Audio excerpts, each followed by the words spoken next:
जो है परिवार बनाया, सोनिया गांधी से लेकर के राहुल गांधी से लेकर के जब तमाम जो है अमेठी वाले घर वाले इंतजार करते रहे, उनको बता देते, मेरे को ना बताते, मेरे को थोड़ा ना जानना था। एसएन सिंह वो ये कहते हैं कि आरक्षण खत्म कर देंगे, देखिए फिर वही है। मैंने जब काउंटर किया तो वो कह रहे कि नहीं, वो मोहन भागवत वाला बयान है, तमाम चीजें। अब एक पाकिस्तान की भी एंट्री होगी, पीएम ये कह रहे, वो कह रहे मुद्दों पर बात नहीं कर रहे। आप अमेठी जानना चाहते हैं बहुत जल्दी? नहीं, देखिए सही बात है कि मुद्दे पे कौन बात करना चाहता है। सलमान खुर्शीद साहब के भतीजी का बयान आपने देखा ही। उन्होंने कहा कि अगर जो भारतीय जनता पार्टी का को वोट कर रहा है, उनका हुक्का पानी बंद कर दीजिए। इस देश में क्या तालिबानी सरकार चलाना चाहते हैं क्या? और अपने घोषणा पत्र में क्या कह रहे हैं? अपने घोषणा पत्र में कह रहे हैं कि हम बहुसंख्यकवाद समाप्त कर देंगे। दूसरी बात क्या कह रहे हैं कि संपत्तियों की हम जांच कराएंगे, और संपत्तियों की जांच कराकर, अरे अब तुम्हारे बीच में बोला नहीं भैया, सुन लो, अपने समय का इंतजार तो ये तुम करके बात मत करिए, आप मर्यादा से नहीं, जब आप बीच में बोलेंगे ना तो सुनना पड़ेगा। आप सुनिए, तीसरी बात ये कहते हैं, मैं आपको अरे आप सुन लीजिए। ठीक है, आप एक दूसरे को आप ही रखते हैं, अगर ठीक है हाथ जोड़ के आपको कह रहा हूं, सुनिए। आप अपने चाल चरित्र चेहरे को देखना चाहते हैं तो देखिए किस तरह से क्या होता है। संविधान में कहीं नहीं लिखा कि धर्म पे आधारित आरक्षण लागू रहेगा, लेकिन जब आपकी सरकार आती है तो 5 कोशिश आप कर चुके हैं संविधान बदलने का, और बाद में विधि आयोग, बाद में हाई कोर्ट, सुप्रीम कोर्ट लताड़ लगा देती है, वापस हो जाता है। कहां संविधान में लिखा है कि मुसलमानों को धर्म के आधार पे आप आरक्षण दे देंगे 4%, 5%? सच्चर कमेटी 2004 में आप बनाते हैं, सच्चर कमेटी की रिपोर्ट क्या कहती है? सच्चर कमेटी की रिपोर्ट कहती है मुसलमानों की हालत तो दलितों से भी बदतर है, ओबीसी से भी बदतर है। किसकी सरकार रहती है देश में? वो हालत का जिम्मेदार कौन है? आप जिम्मेदार है। तीसरी बात आप कह रहे हैं, आपके एक बड़े नेता ओबीसी के बदले दिया तो आरक्षण, क्या बोल रहे हैं जी? तो उन्होंने दे दिया कर्नाटक में ओबीसी के बदले आरक्षण, तेलंगाना में भी। किसने दिया था सचिन जी? किसने दिया था सचिन जी? राज्य सरकार दे रही है। कांग्रेस की सरकार ने दिया था, कांग्रेस की सरकार ने दिया था 4% आरक्षण 2004 में, उसमें तेलंगाना में 94 में आया था। ये आपको जान पढ़ लीजिए, एचडी देवगौड़ा की सरकार है जो आपके उस समय जो आपके सहयोगी हैं आज की तारीख में जो आपके सहयोगी हैं एचडी देवगौड़ा, उनकी सरकार थी उस समय पे। बीच में बोलना शुरू किया जाए, डिबेट ऐसी चलेगी, डिबेट ऐसी चलेगी। अब सुनिए, अच्छा चलो ठीक है, एक बार वापस आते। नहीं एसएन सिंह ठीक है भाई, देखिए एसएन सिंह ऐसा है कि जब गृह मंत्री ने कल एक वीडियो दिखा करके, एक सेकंड होम मिनिस्टर ने जब एक वीडियो दिखा करके दिखा दिया, एक सेकंड एसएन सिंह वो बता दिया, तो मैं ये जानना चाहता हूं कि अमेठी की जनता तो जानना चाहती है, मुझे तो दीजिए तो। नहीं मैं आपसे ही काउंटर कर रहा हूं कि हम वापस आ जाते हैं। अमेठी और रायबरेली क्या ये ग्रांटेड है या फिर हुजूर आते आते बहुत देर कर दी? ये किससे सवाल है आपका? मैं एसएन सिंह आपसे ही पूछ रहा हूं, क्योंकि आज डिबेट मेरी यही है। वो इंतजार करते रहेंगे कल 2 बजे तक, मतलब कि अमेठी की जो परिवार जिसे कहा जाता है, वो परिवार का इतना गारंटेड है जिस परिवार को छोड़ना पड़ा था पिछली बार? नहीं, आपने पूछा, लेकिन क्या है ना, वो झूठ वाले लोग हैं जो आरक्षण पर झूठ बोल रहे हैं, जो लोकतंत्र पर झूठ बोल रहे हैं, जो राम मंदिर पर झूठ बोल रहे हैं, जो चौकीदार चोर का के जाके माफी मांग रहे हैं, वो खींच खींच के बाहर जाएंगे, क्योंकि है नहीं ना वो पारंपरिक सीट है। कहां भैया, कौन भाग के चला गया? अमेठी छोड़कर 2019 में कौन चला जाता है, कौन पराजित हो जाता है? सोनिया गांधी कांग्रेस से है कि नहीं, जिस प्रवक्ता को ये पता नहीं है, वो कुछ ना कुछ बहाने तो करेगा। अब देखिए भाई, 22 तारीख को चुनाव है, अभी तक आपसे डिक्लेयर नहीं कर पा रहे हैं, और मैं तो कह रहा हूं कि 4 चीजों पर चुनाव होता है। नेता कौन है आपका? प्रधानमंत्री का तय नहीं हो पा रहा है। किस नीति पर चुनाव लड़ रहे हैं? तय नहीं हो पा रहा है। कार्यकर्ता कहां पे है? नहीं हो पा रहा है। कार्यक्रम कौन है? नहीं हो रहा।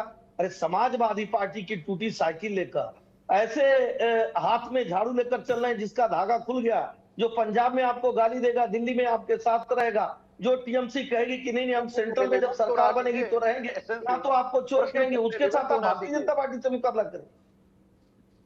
सर इंतजार तो आपने भी बहुत किया ना, ठीक है, काउंटर करना चाहते हैं, अनिल काउंटर करना चाहते हैं, लेकिन पहले एक कपीश जी का, मैं पहले कपीश जी का एक कमेंट नहीं, क्योंकि मैं पहले कपीश जी का एक कमेंट नहीं, कपीश जी, क्योंकि उत्तर प्रदेश के लिए अगर रास्ता सत्ता का यूपी से ही जाता है तो अमेठी रायबरेली ने पहुंचाया कांग्रेस पार्टी को सत्ता तक, और उसे तो हक है ना, या कल बिल्कुल नॉमिनेशन तक वो वेट करे। मेरा सवाल यही है।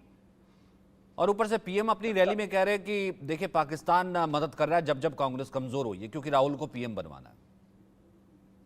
देखिए, प्रधानमंत्री जी तो असल मुद्दों से ध्यान भटकाने के लिए सब बातें करते हैं। आप बताओ ना, पाकिस्तान बिरयानी खाने के लिए असल मुद्दा आप ही ले दीजिए ना। पाकिस्तान जिंदाबाद के नारा तो बीच में बोल रहे हैं, सबके बीच में बोलेंगे। नहीं, बोलना ही पड़ेगा, पूरे डिबेट में बीच में बोलना पड़ेगा, पूरी डिबेट। मैं किसी के बीच में बोल नहीं रहा था, जब मुझे बोलने नहीं दिया जाएगा मैं बोलूंगा। भाई पाकिस्तान जिंदाबाद का नारा कौन लगा रहा था? अनिल यादव लगा रहे थे। आप बताओ ना, अनिल यादव लगा रहे थे पाकिस्तान जिंदाबाद का नारा। से तो बड़े नहीं हो, आतंकवादियों को छोड़ने का क्या बोल रहे हैं, क्या बोल रहे हैं, क्या बोल रहे हैं भाई? जो आदमी आप लगाते होंगे पाकिस्तान जिंदाबाद, आप लोग जो बिरयानी खाने जाते हैं वो लोग लगाते हैं पाकिस्तान जिंदाबाद। आपके जिन्ना की मजार पे फूल चढ़ाते हैं वो लगाते हैं पाकिस्तान जिंदाबाद। जी ने कहा कि सोनिया जी बहुत रोई, बटाला कौन गया था? याद करिए, जिन्ना की मजार पे कौन गया था? याद करिए, देश की जिन्ना की मजार पर कौन गया था? लालकृष्ण अडवाणी गए थे, नहीं गए थे? बोलो, लालकृष्ण अडवाणी को बोलो कि आ रहा हूं शास्त्री जी, आ रहा हूं। पहले एक बार कपीश जी कुछ बोल लेते हैं, लालकृष्ण अडवाणी को बोलो ना, पाकिस्तान की मजार पर क्योंकि यहाँ पर पाकिस्तान की एंट्री हो चुकी है और पाकिस्तान की एंट्री जो होती है वो देखिए किस तरीके से धमाकेदार होती है। वर्तमान भारत सरकार को भी कहते थे कि नहीं, पहले आतंकवादियों से बात करिए, पाकिस्तान से बात करिए। क्यों बात करें भाई? कौन नहीं दिखा है आपको? कौन नहीं दिखा है भाई? भारत तेरे टुकड़े हो गए, इंशाल्लाह के साथ आपके हम सब छोड़ देते हैं। कौन नहीं देखा? कौन नहीं प्रेम, आपके प्रेम को देखा है? हम दोनों लोग छोड़ देते हैं। म्यूट करिए, नहीं तो हम दोनों लोग छोड़ देंगे। ठीक है एहसन सिंह, ठीक है, करिए, नहीं एक तो एक दोनों करके। लोग अच्छा हम ठीक है एहसन सिंह, ठीक है। आप भी यादव जी, आप भी दो बार बीच में बोले थे। आप नहीं, ठीक है, आप भी बीच में बोले थे म्यूट करके जाने। सर म्यूट करके जाने, सर ऐसा है कि म्यूट करके जाने के लिए थोड़ा ना मैंने डिबेट रखी है। मैं सबको एक, मैं शुरुआत आपसे की, पहला कमेंट आपसे लिया, काउंटर आपको नहीं दिया, तो ये विक्टिम वो प्ले करने की जरूरत नहीं है। वो भी नहीं बोलते किसी में, आप भी नहीं बोलते, हर डिबेट में बैठते हैं आप दोनों। जो है बहुत अच्छे प्रवक्ता हैं, तो अब इस देखिए वो शास्त्री साहब जो है वो बैठे हुए, वो प्रोफेसर है, वेट कर रहे हैं। So let's wait for our turn. ठीक है, बीच में नहीं बोलेंगे किसी दूसरे से। कपीश जी ना, ठीक है कपीश जी, एक क्योंकि आपका कमेंट रह गया था। कपीश जी भाई आपने क्या तय कर लिया था कि नहीं एसएनसी को बोलने नहीं देंगे? अच्छा ठीक है, ठीक है, ठीक है, ठीक है। अब मैं इंटरवीन करूंगा, कोई नहीं बोलेगा बीच में, ठीक है? हाँ ठीक है, कोई नहीं बोलेगा। अब सिर्फ कपीश, अब कपीश जी, फिर उसके बाद शास्त्री जी वेट कर रहे हैं। कपीश जी, हुजूर आते आते बहुत देर कर दी। पीएम ये कह रहे हैं कि जब जब कांग्रेस कमजोर हुई है पाकिस्तान ने मदद दी है। देखिए, एक बात बताते हैं, प्रधानमंत्री जी जो है हमारे, वो प्रधानमंत्री से ज्यादा तो परिधान मंत्री हैं। कब क्या बदल जाएंगे, कब क्या कह जाएंगे, उनका कोई ठिकाना नहीं है। और सबसे ज्यादा पाकिस्तान पे प्रोटोकॉल तोड़ करके बिरयानी खाने वही उतरते हैं, और ये आपने देखा भी था। और कांग्रेस तो वाकई आपको कहना ही चाहिए, क्योंकि कांग्रेस ने ही तो बांग्लादेश बनवा दिया था 2 टुकड़े करके पाकिस्तान, और 90,000 की फौज खड़ी कर दी थी, और वो नाको चने चबा रही थी और नाक रगड़वा रही थी जूते पाकिस्तान। ये तो पठानकोट हमले की जांच कराते हैं, देश की संप्रभुता खा जाते हैं मोदी जी, अपने मित्र पाकिस्तान को ले आते हैं कि चलो देख लो पठानकोट एयरवेज हमारा कैसे, उस पर अटैक तुम्हें कैसे करना है। ये है इनका जो संप्रभुता संपन्न गणराज्य हमारा है, उसको इन्होंने खत्म कर दिया पठानकोट हमले की जांच करा के। और पाकिस्तान परस्त नीतियां इनकी हैं। पुलवामा में जितने भी इनके ऊपर इल्जाम लगाए हैं वो सतपाल मलिक साहब ने लगाए हैं, जो भारतीय जनता पार्टी के ही राज्यपाल थे। उनके बातों का जवाब प्रधानमंत्री जी क्यों नहीं देते हैं? सिंह साहब को भी देना चाहिए उनके प्रधानमंत्री जी का जवाब। तो पाकिस्तान को तो आपको इसलिए लाना कि असल मुद्दों से देश को भटकाना है। अमीरों के लिए शिक्षा होगी, 5 किलो की भिक्षा होगी, वो गरीबों के लिए होगी, ताकि विश्व गुरु वो किस तरीके का बनाना चाहते हैं ये बताने से इनकार कर देंगे। हम जब पूछेंगे कि भैया कमजोर लोगों को अपलिफ्टमेंट करने के लिए, नीतियां बनाने के लिए आपने 1931 और 35 के बाद कब जो है वो जातीय जनगणना कराई? यूपीएस गवर्नमेंट ने कराई थी, उसको आपने ठंडे बस्ते में डाल दिया, फिर खत्म ही कर दिया, कुछ नहीं आया सामने। ये देश का करोड़ों रुपए आपने क्यों बर्बाद किया? तो मोदी जी चुप, क्रोनिक कमीशन बैठा देंगे। तो असल मुद्दों पे बात नहीं करना चाहते। अब रह गई बात रायबरेली और अमेठी की। सचिन भाई, वहां की जनता को मालूम है कि यहाँ से कौन खड़ा होना और किसको हमको चुनाव में जिताना है।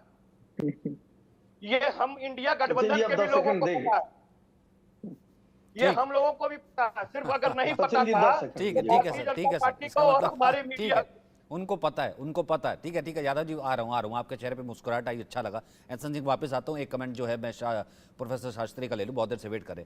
शास्त्री जी, एनालाइज कीजिए, विश्लेषण कीजिए। पाकिस्तान आ चुका है जब कांग्रेस कमजोर हुई है, यानी कि बिल्कुल देर तक जो है रायबरेली अमेठी का नाम नहीं आ रहा। तब तब जो है पाकिस्तान ने मदद दी है। पीएम लगातार ये कह रहे हैं क्योंकि राहुल को पीएम बनवा रहा है। दूसरी तरफ अपना घर है, कपीश जी कह रहे हैं ये जनता जानती है और वो उनको पता है कि यहाँ कौन आ रहा है।